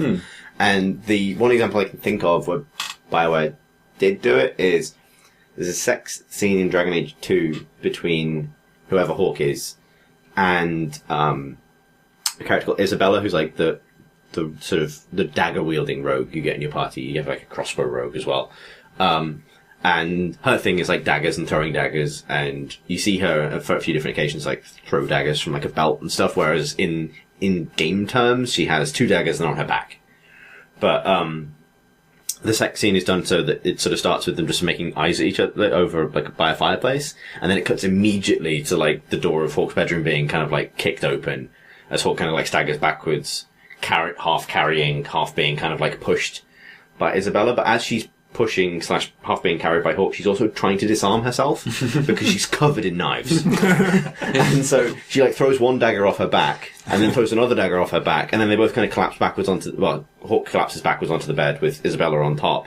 And then there's this sort of moment of like a kind of really tense pause, and then Isabella like reaches down and pulls another dagger out of like her waist and then throws that away. And it's just a sight gag, but it is that kind of, and it's a fairly simple joke, right? Like she carries a lot of daggers, and that is now a sexy problem. But like, I guess what we're asking for is like that, but where it actually acknowledges the decisions you've made as a player, right? So it's someone entering a sex scene, but suddenly ruining the fact that you've kitted them out in heavy armor, right? The point where they're like, shit, these straps take forever, and the moment it's slightly, you know the bit in Watchmen, like the Watchmen comic or the film, there's Night Owl in Watchmen, like there are 2 sex scenes with him, and it's kind of done to frame the way that how empowering he finds being a superhero, even though he denies himself it. Yeah. So when he tries to have sex, when he has sex as a superhero, it's sort of like, I guess, pornographically unrealistic, but like everything is kind of perfect, and then someone leans back on the flamethrower button on his owl jet at the climax. Whereas when he tries to have sex in his regular clothes, half of it is spent trying to get his trousers off, because he's awkward and awful, and the whole thing is disappointing, and nothing happens. Like, you kind of want that degree of physical verisimilitude in a BioWare game where it's like 2 characters are really having a moment and they're about to kiss, but it's really hard to kiss someone through the helmet of a plate of like a visor. Hawk has that massive thing in front of his or her neck. Oh yeah, that huge sticky uppy neck protector. Yeah, it's like, damn it. Yeah, like Got my chin pinched in your armor. Yeah, like or like, someone in full plate attempting to kiss a dwarf. Like, because he can't bend over, like beyond a certain. I'm gonna have to lift you up. There's so many, there are a lot of possibilities there. It's funny how this question ended up being about romance and armour, which was the last question as well. Yeah. No, this is that question. We're talking about the last question we're answering is the one about changing your clothes to... Oh yeah, sorry, same question. Yeah, it's the same question, yeah. No. Basically, yeah. I guess something like... More sexy physical problems. Not just sexy physical problems, but like this is also why stuff like Die Hard and The Matrix are cool, and games very rarely touch on that stuff, that thing of, I have a gun in my hands, but look, there's another gun on that floor. Like, Mirror's Edge does it actually better than almost any other game. Halo limits how many weapons you can carry at a time, but it doesn't feel like you're making that decision of quickly pumping off the rounds in one gun and then throwing it away. That's not a sexy problem, so that's fine. Throwing that gun away and quickly It's more the mine you did while saying pumping off. Yeah. Yeah, like, I guess that's the next step. Like, that's the degree of fidelity of, like, control and how you express that information quickly to the player that games need to get at. Like, I think the RPG is a fairly good vector for it because you can do it with so simple information. Like, you know what I mean? It doesn't need to be complicated in terms of what the player has to do in a split-second moment to have a gag based on the fact that someone can't get their plate off fast enough. Whereas, like, that moment of, like, two people going for a gun during a fist fight, like, that requires really complicated inputs to not be a quick-time event, right? To not just be shit. But I guess that's, like, the level of verisimilitude that, you know, maybe in 10 years, that's what games look like, where you can have that degree of fluidity of control that you can have systems generate a moment where two people who are having a knife fight both grab for the gun at the same time. That would be really cool. Yeah. Jesse asks, Dear CNC Gaming Factory, despite my best efforts to generally avoid paying attention to Steam achievements, I recently found myself doing some strange and tedious things in The Witcher 2, all in the name of obtaining the bloody things. Likewise, I try to be disciplined while playing games like Far Cry and Assassin's Creed, and not chased after every pointless collectible. But sometimes I still find myself doing this despite my best efforts not to. The rational part of my brain hates this, as my gaming time is quite limited and precious to me, so it's foolish to waste it in this manner. But sometimes I just can't help it. If there was a way to remove the existence of Steam achievements from Steam altogether, I would do this without hesitation, and be happier for it. What are your feelings in regards to Steam achievements, and if you also fall for their traps, what is the strangest thing you found yourself doing in order to get one? For the record, I couldn't bring myself to satisfy the Troll Slayer achievement, as it just felt too cruel and heartless. Cheers, Jesse. What's the Troll Slayer achievement? I do not know. Kill a troll. I remember in The Witcher 2 there's a, the first troll you meet at least is a really nice, friendly one who wants to help you out. Okay. So I guess you have to kill him. Huh. That's interesting to hear though, because I had to come up with achievements at gunpoint, and I was kind of... There's a mindset of gamers that I don't relate to about people who love collecting things, and they've got to find every last one of the pigeons in, was it San Andreas or Vice City or something? The hidden packages and... Condemned had dead pigeons. I think you were finding just dead birds. Stuff them in your jacket. Integrity of inventory system. GTA 4 maybe has pigeons? There's one where there's just pigeons. Anyway, doesn't matter what they were. GTA 4 had shooting pigeons. Yeah. And I don't understand, I don't feel that way at all. Like, if you tell me I've got 100 things to collect, I'm like, well, I won't do that then. Yeah. That's an easy call. If you said I had 2 things to collect, I might be interested. And so I wondered about, like, should I be just, like, putting that shit in there just for the people who like it? Like, because it's not difficult to put in. It's the easiest thing in the world. Like, there are lots of ways to do that. And I didn't in the end. Like, the achievements are mainly for things that I think you should do, or they're to tell you can do something. And the only ones that are kind of difficult to get, or in some way, sometimes you get 2 different achievements for, or an achievement for each of the possible ways of handling a certain decision. So in order to get both of them, you'd have to play through the whole game again, or like manually save or whatever. And my argument when I was thinking about maybe I should just add that shit anyway was like, well, the people who don't like it don't have to do it, so it won't hurt anybody. But this email suggests it will hurt somebody. There are actually some people who don't want to be compelled to do that, but are compelled to do that. Like, they don't enjoy the process, but just because there's an achievement for it, they feel like they have to. So I'm glad I didn't go down that route. There are definitely tricks of human psychology that are being exploited by these things. I think some people find it And I think I sometimes can find collection mechanics in games relaxing. Like, it can feel like tidying up in the way that games like Tetris or, other good games can.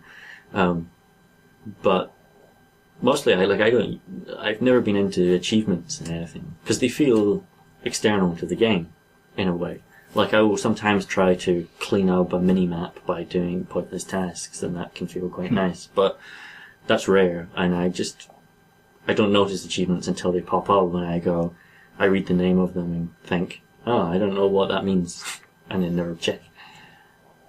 I really used to feel this. Like, I think I would be happy for Steam achievements to be removed entirely. I kind of agree with him in that regard. I think it's notable that Valve removed them from Dota. They used to be in Dota, but Valve totally removed them because they were like, this creates completely undesirable behaviour in players, because it was stuff like, it was dumb things like, use 1,000 tangos, which is like the thing that allows you to eat a tree to regenerate health. So you get whole groups of people who don't care about the game and just care about achievement, who are just like, I'm just going to buy loads of tangos and eat trees this entire game. Because it's video games. So they removed them, which is telling. Like, I think it's all to do with how they're presented. Like, Steam achievements are presented as so kind of empty of meaning and arbitrary that I find them quite easy to ignore. Likewise, since I've been playing, some PlayStation games recently, PlayStation trophies feel fairly arbitrary and easy to ignore. They fall into categories that are kind of confusing if you don't pay any attention to them, and there's all kinds of percentages of completion that don't really seem to mean much, so it's sort of fine. The one that got me was, like, before I had a gaming PC, this is now going back 3 or 4 years, I did almost all my gaming on an Xbox 360. And Xbox really, they kind of invented achievements, but also they really foreground them. So it contributes to your overall score in a big way, so that, like, right next to your name is the score associated with how many achievements you've got. On any given game, as you're browsing through your library of games, is a bar that fills up based on how many achievements you've got, which is the thing next to the game's name. So it's like, if it says, I don't know, Bioshock, and you feel like you finished Bioshock, and you've seen everything in Bioshock, but the bar's only 40% full, it always puts it in your face. Like, and I really did, like, I used to plan, like, oh, this is how I'm going to do 3 playthroughs of Bioshock to make sure I get everything.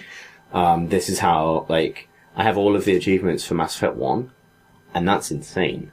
Because that game has some fucking weird achievements. That game has an achievement for completing the majority of the game with every squad member, and it has one achievement for every squad member, where the majority of the game is defined as 75% of missions, and there are 6 primary squad members in Mass Effect 1. And so it's only if possible to get that achievement with 2 of them in a given playthrough. So that's a minimum 3 playthroughs just to get that one achievement with each of the squad members. And then there's so many kind of configurations that you're looking at. Like, I think the minimum you can do it all in is 3 or 4 runs through the game, and that's dedicated solely to getting those achievements. And I did that for some reason. I mean, I love that game. And I subsequently replayed it on PC. Didn't redo all of the achievements on PC. But, like, would your experience have been better if that bar wasn't shoved in your face? Yeah, it totally would have been. Because I played the game, like, twice because I loved it. A further 3 times because I felt the need to express my love for it by giving it a full bar. Like, because it was my favourite game. And because it was my favourite game, it felt weird that bar wasn't full, whereas the bar for Tomb Raider Underworld was. Because I also really liked that game, but that had easy achievements. You know what I mean? Like, that felt wrong to me, so I had to correct the injustice by filling Mass Effect's bar. And so, like, somewhere in, like, the 11 times I've played Mass Effect 1, that part of it was like, I feel there's a weird obligation to salute the developer by completing the fucking arbitrary challenge room.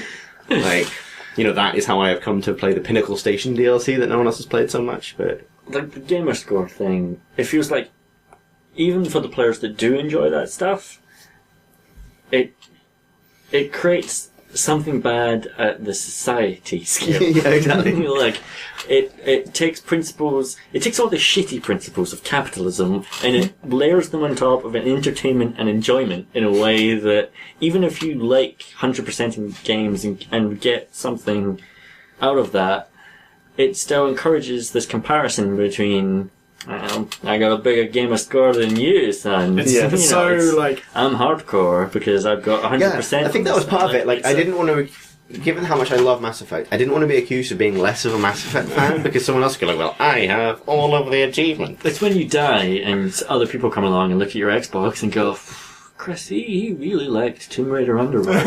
Exactly. I'll let the minister know, and he can mention it in the We'll say that as his view. We all knew Chris's love. Primarily, Chris was a fan of Tomb Raider Underworld. Still like it more than the new one, but like... I think Underworld's the one I like. Is that the one after Legend? Yeah. Yeah, I really like that one. Legend and Underworld, I 100% of both. The thing I was going to say is Microsoft's attitude. I mean, the Xbox ended up being a success, but their attitude to games is that of an adult who doesn't understand games. It's like, I've heard about games. They have scores, right? So let's make the score like an important part of every single one of them. God, totally is. They have these restrictions for developers where if you want to make, I don't know what it's like on Xbox One, but for 360 certainly, for Live Arcade, your game has to have a leaderboard. Has to have a leaderboard. And it has to have certain things to do with like a certain features on the main menu, has to have certain options. And they've just got an idea. Here's what a game is. It has a score, it has a leaderboard. You can be the best at the game. You've got to beat your friends at the game. You've got to beat your friends at Braid. Braid's got to have a fucking leaderboard. All the Telltale games have to have a fucking leaderboard for an adventure game. You've got to beat your friends at Wallace and Gromit.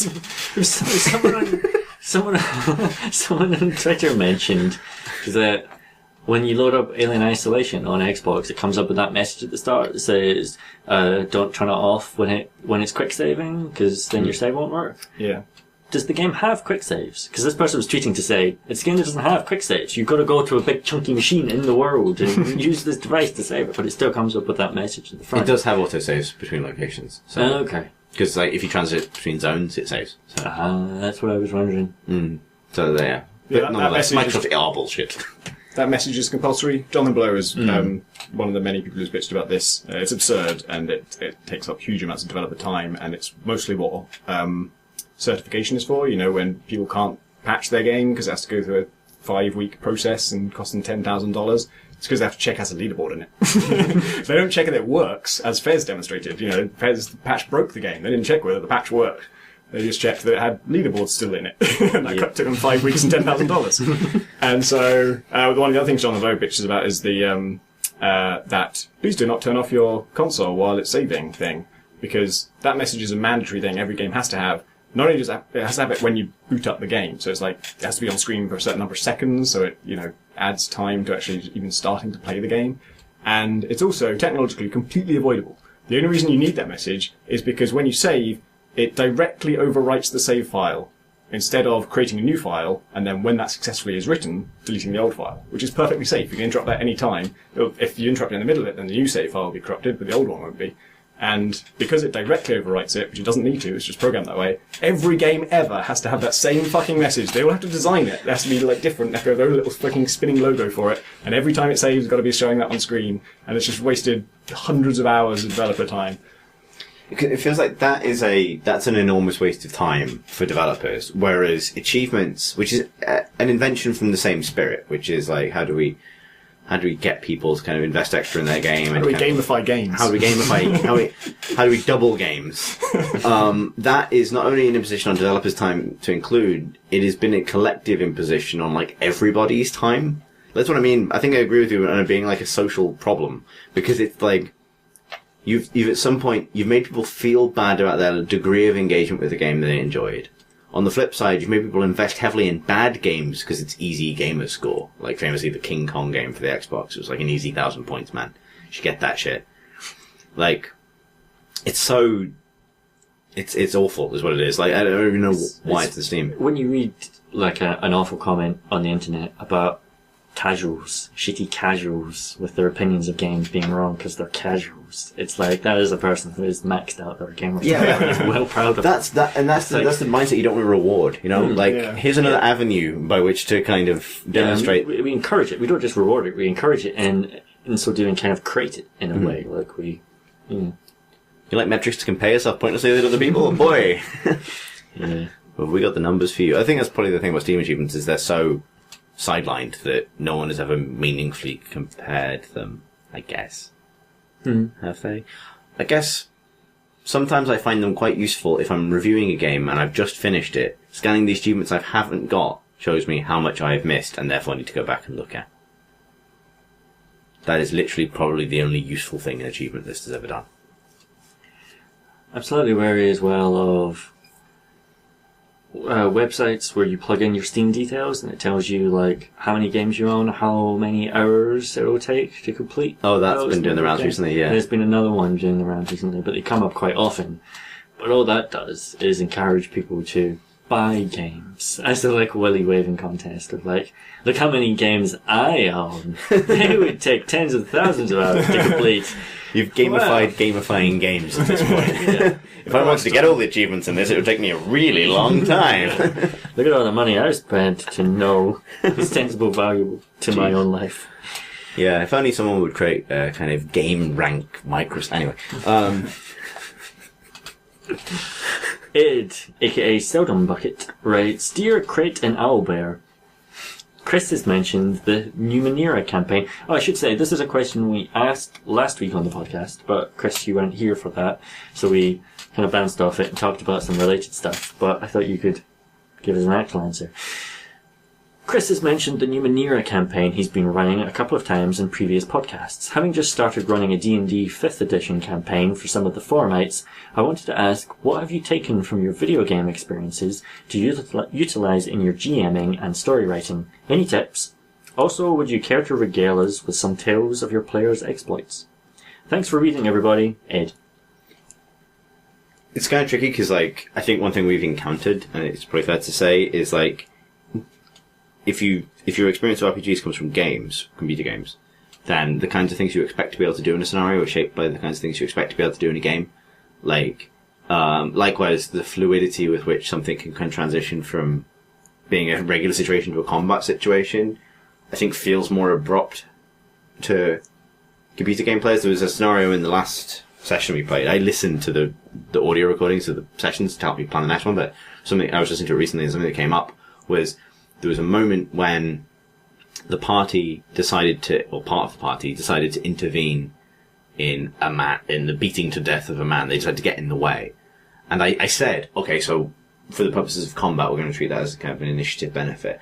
I said that because we'd entered the combat rule system, but the system is flexible enough that doesn't necessarily mean, you know, the screen has flashed and you're in a Final Fantasy battle sequence now. And a grid appears on the ground. What it means is that per the rules of the game, we now need to use the kind of set of rules to decide the outcome of the kind of violent encounter between people, even if no violent encounter subsequently takes place.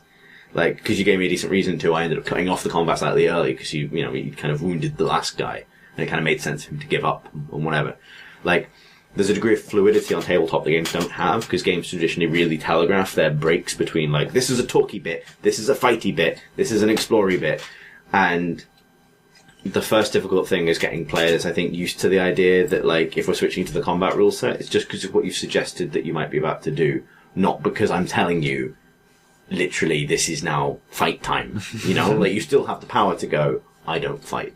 Yeah, we were able to make use. I've really enjoyed the kind of flexibility that Numenera has that a video game doesn't. And so in that situation, it was a situation where there's a big crowd of people watching some people set upon this guy, and it was clear that they had their own mysterious logic for doing this, and Graham and Marsh were very keen to intervene and were like yelling at them or sort of like telling them to stop and getting involved. And I was trying to be culturally sensitive and staying out of it. And so I said, like, well, I don't actually reveal that I want to stop these people. I'm going to kind of stick with the crowd and pretend I'm okay with it. And that ended up being important later in the combat because it meant I could get the jump on someone because they weren't expecting me to be on these guys' side. With regards to tips, let me think. I'm trying to think of, like, stuff I've learned directly from games. Well, a lot of the stuff that I've done, or I tried to do, has been responses to things that I wish games would do better, like just the verisimilitude of the world and the practical reality of getting by.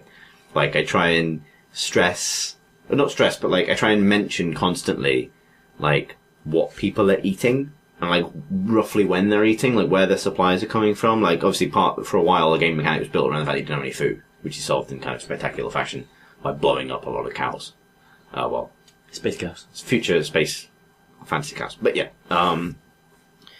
But when it comes to like, hey, we're on a 3-day journey across the wilderness, I don't necessarily want that to be a thing that passes anything other than description, but I still want the player party to know where are their meals coming from, what are the resources like, when are they sleeping, where are they sleeping, how is that occurring? Like, not to dwell on it, not to like write a novel about like what it's like to sleep under the awning of a flying fantasy vehicle, but like to at least express a little bit about what that's happening, because I think it's something that frustrates me in games is the lack of attention to detail, to the small details of somebody's life. Like, not to just, not to make you play Don't Starve, but to kind of offer you that detail if you want it. That like, hey, in this part of the world, they eat patties of dry fungus. And that's, if you really, really want to get into it, you then have a sense of like what your character's last meal looked like. And that's the kind of the important detail.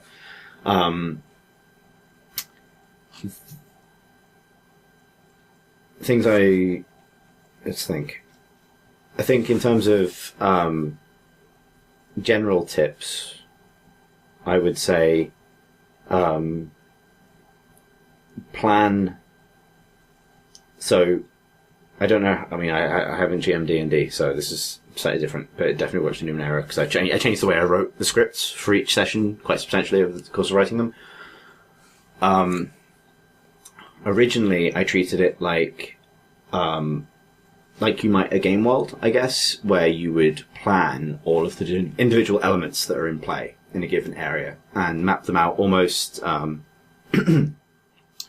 without the element time. So you know that in this environment, there are these characters, here are their names. It's really important to have names planned, because being asked to come up with a name for somebody on the fly is like death.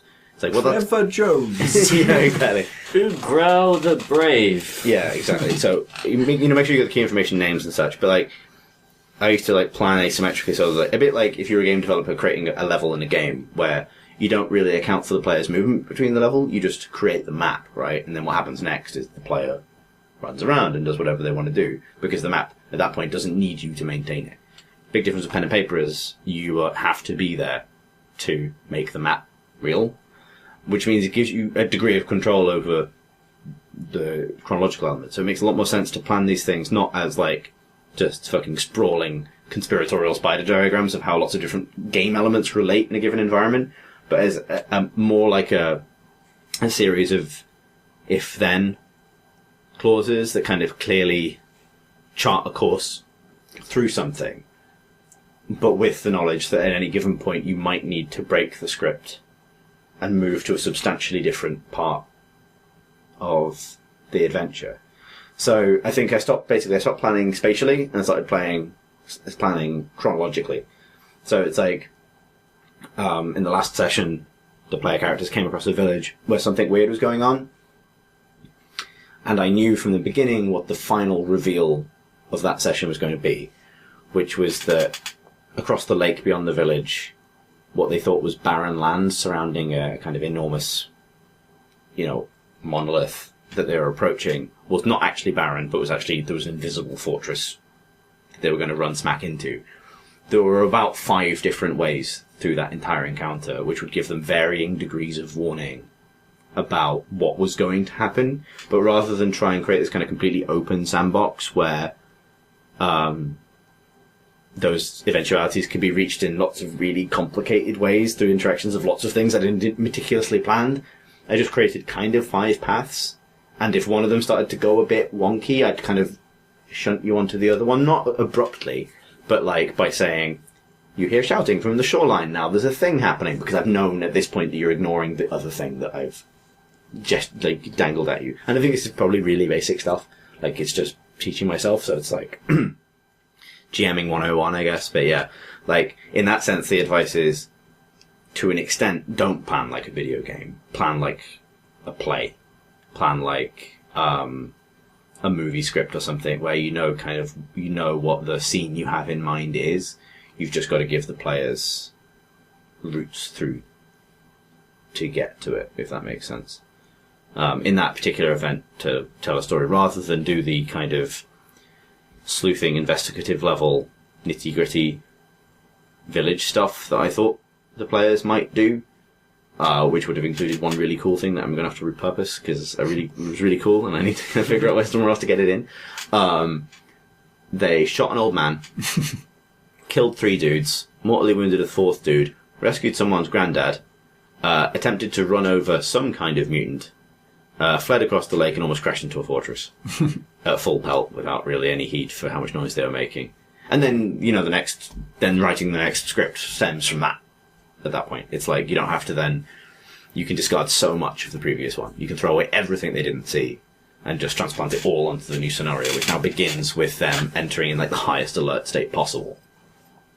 Whereas otherwise I'd be writing a scenario from they have swam the lake and and no one knows they're there. Right. We should have swum the lake. Should have gone to the little huts, man. There was stuff in the little huts. Nick Wheeler writes via Twitter, most hilarious death of an NPC, question mark? I'm going to assume this can extend to enemies. Like, it doesn't have to be like a named Mass Effect character, right? Yeah. Because their deaths are generally not hilarious. An old favourite from Deus Ex is putting a proximity mine on an alarm panel and then setting off the alarm, or just getting seen, because the first thing they do is run to the alarm panel, and then when they get close enough to activate it, the blast kills them and destroys the alarm panel so no one else can set off the alarm. But I had one the other day, so I haven't played that much recently, except my own game, Heat Signature, which I'm working on, and that did have a series of hilarious NPC deaths, where there's a bug with a thing that used to work, and now it doesn't work.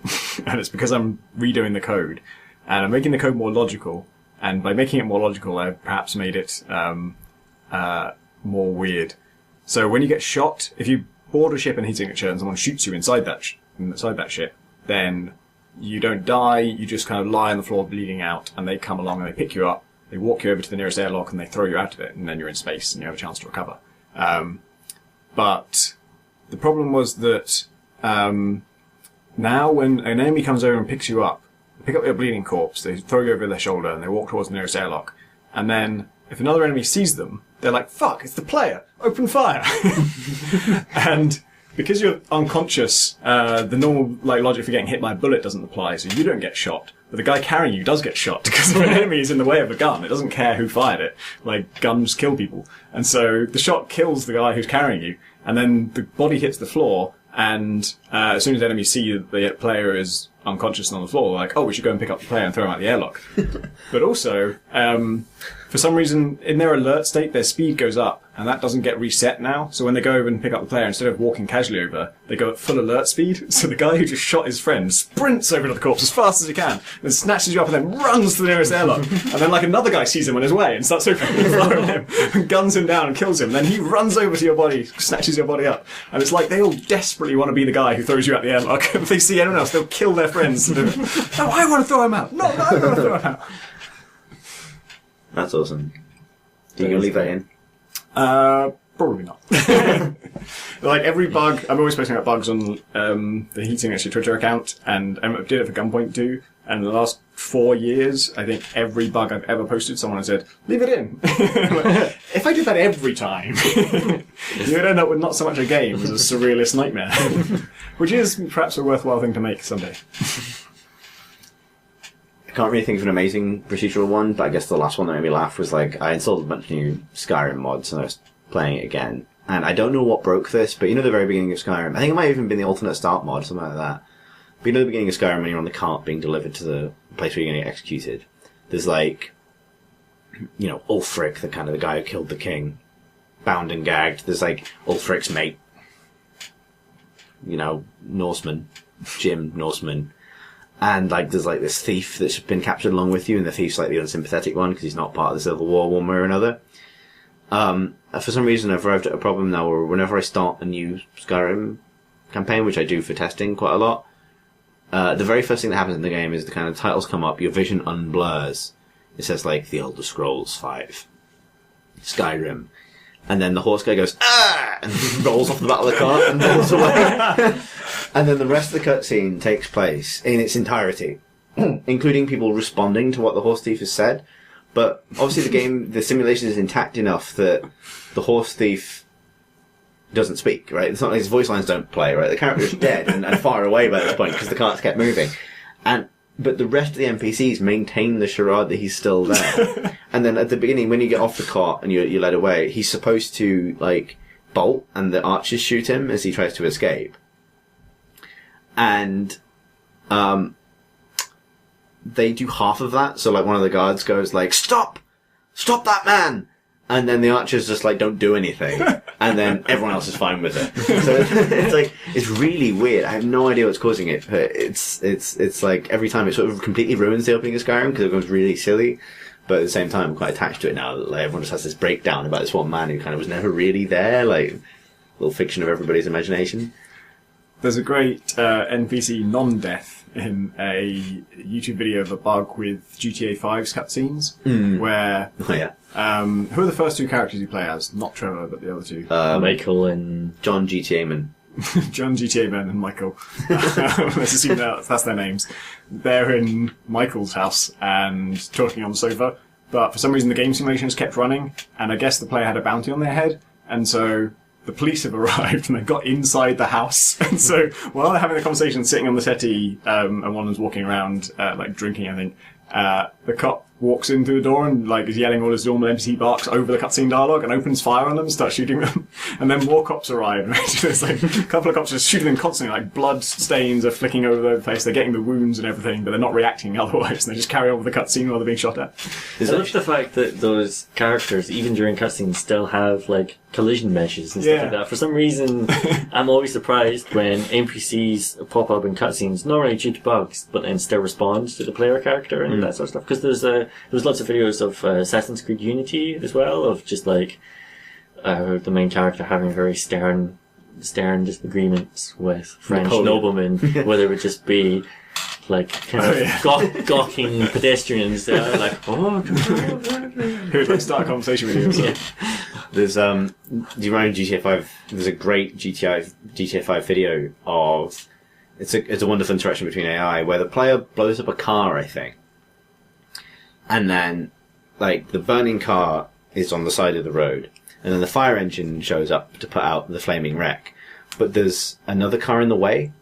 And so the hose from the fire engine hits the regular car that's in the way, which counts as an aggressive action against that car. So then the driver of that car gets out, as if he would if you had rammed his car or shot his car or something like that, runs over to the fire engine, and goes to pull one of the firemen out of the fire engine, like in this kind of traditional response routine. And that triggers the firemen to go into their "we've been attacked" routine. And so all the firemen do it as well. And so like 4 firemen kick the man to death in the street, having just fired a hose at his car. And the player does nothing. The player's interaction was just blowing up like initial car. But because the way the AI works, a man gets kicked to death by firemen for no reason. What's great is that after that, the ambulance turns up to take away the man, the fireman just kicked to death. And the ambulance bumps into someone else's car.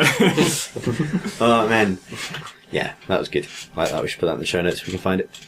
I remember this isn't related to the question now, but I guess it was a funny NPC death. I once solved a problem in GTA 3 where I needed to get up onto a roof of a building. There was some pickup up there that I wanted, and I couldn't find any like steps or anything else I could jump off. And so I beat a man to death with a baseball bat and then waited for the ambulance to show up and then stole the ambulance and parked it in front of there. And ambulances are basically a set of steps. They're like a low bonnet and then a higher roof of the cab and then an even higher back thing. So you just walk up it onto the roof of the Problem solving. That's all the questions we have from questions. And therefore all the podcasts we have from podcasts.